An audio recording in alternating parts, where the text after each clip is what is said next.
Bila kempen-kempen pilihan raya, ada orang politik yang cuba mengapi-apikan begitu begini, ancaman orang ini mengancam orang ini mengancam orang ini, Melayu terancam, Cina nak conquer, Cina nak come on lah kan. Kita semua dah matang, dah hidup moden kan, dah berfikiran, takkan kita masih lagi takut-takut ni orang Melayu lah, ancaman kepada orang Melayu ni. Kadang-kadang saya rasa sedih ya, kenapa orang Melayu kita masih lagi dimomok-momokkan dengan emosi yang macam tu kan, menakut-nakutkan orang Melayu, sebenarnya merendahkan tahap pemikiran orang Melayu. Orang Melayu berpengaruh dengan benda-benda tu kan.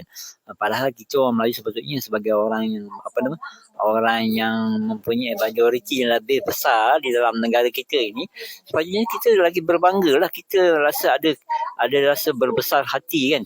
Kita sepatutnya akan melindungi kaum-kaum yang lain, kaum yang minoriti kan. Kita adalah kaum yang menjadi juara, kaum yang lebih ke depan, kaum yang memimpin kan. Bukan dimainkan naratif bahawa kita ni kaum yang lemah, kaum yang tertindas, apa benda lah macam tu. Kalau tak minda kita dah memang salah dah kan. Kita pasakkan kepada anak muda kita yang pemikiran yang macam tu. Tak bagus lah.